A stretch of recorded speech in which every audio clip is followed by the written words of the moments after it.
Por que tarda o pleno avivamento? Leonard Ravenhill. Capítulo 1.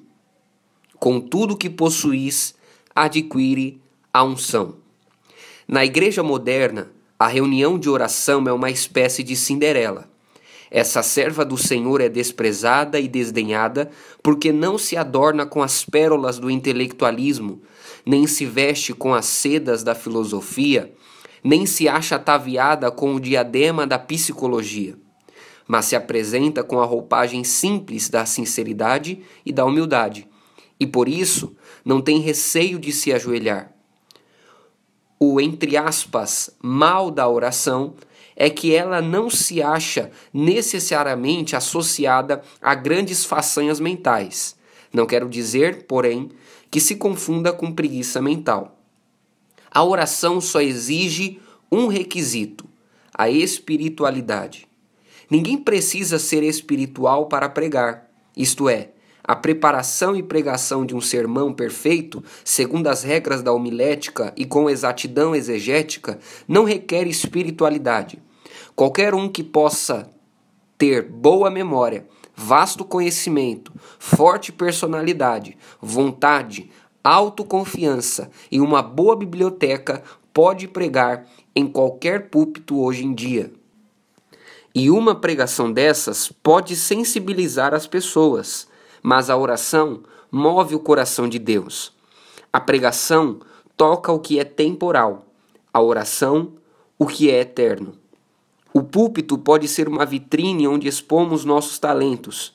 O aposento da oração, pelo contrário, desestimula toda a vaidade pessoal.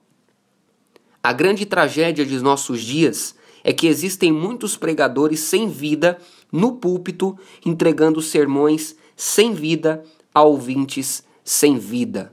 Que lástima! Tenho constatado um fato muito estranho que ocorre até mesmo em igrejas fundamentalistas: a pregação sem unção. E o que é unção? Não sei, mas sei muito bem o que é não ter unção, ou pelo menos sei quando não estou ungido. Uma pregação sem unção mata a alma do ouvinte em vez de vivificá-la. Se o pregador não estiver ungido, a palavra não tem vida. Pregador, com tudo o que possuís, adquire a unção. Irmão, nós poderíamos ter a metade da capacidade intelectual que possuímos se fôssemos 2 vezes mais espirituais. A pregação é uma tarefa espiritual. Um sermão gerado na mente só atinge a mente de quem a ouve, mas, gerada no coração, chega ao coração. Um pregador espiritual, sob o poder de Deus, produz mentalidade espiritual em seus ouvintes. A unção não é uma pombinha mansa esvoaçando a janela da alma do pregador. Não. Pelo contrário, temos que batalhar por ela e conquistá-la. Também não é algo que se aprenda. É bênção que se obtém pela oração. Ela é o prêmio que Deus concede ao combatente da fé, que luta em oração e consegue a vitória. Não é com piadinhas e tiradas intelectuais que se chega à vitória no púlpito, não. Essa batalha é ganha ou perdida antes mesmo de o pregador pôr os pés lá. A unção é como dinamite.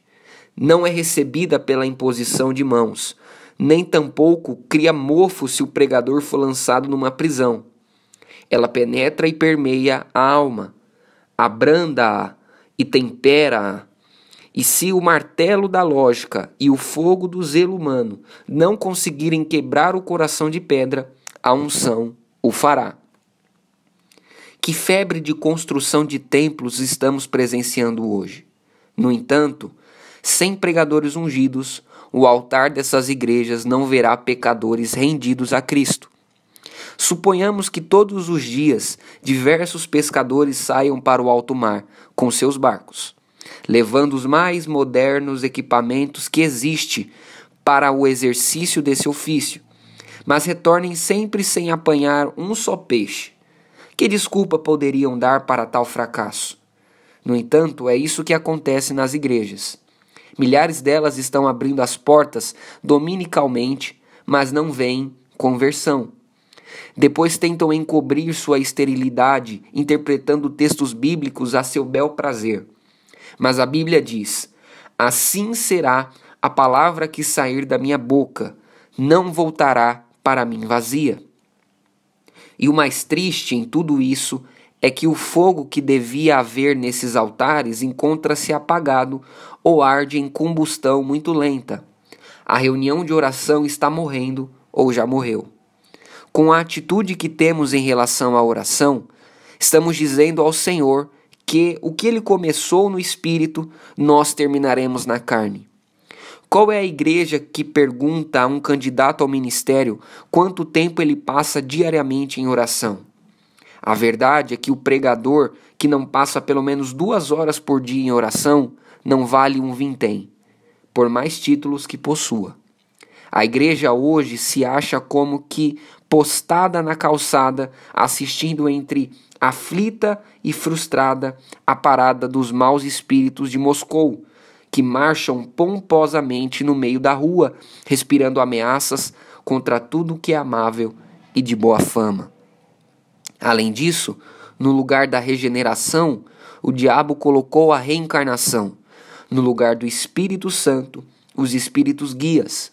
No lugar do verdadeiro Cristo, o anticristo. E o que a igreja tem para contrapor aos males do comunismo? Onde está o poder espiritual?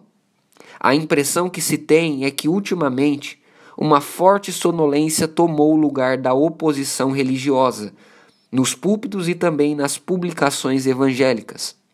Quem hoje batalha diligentemente pela fé que uma vez por todas foi entregue aos santos? Onde estão os combatentes divinamente ungidos de nossos púlpitos? Os pregadores que deviam estar pescando homens parecem estar pescando mais ao elogio deles.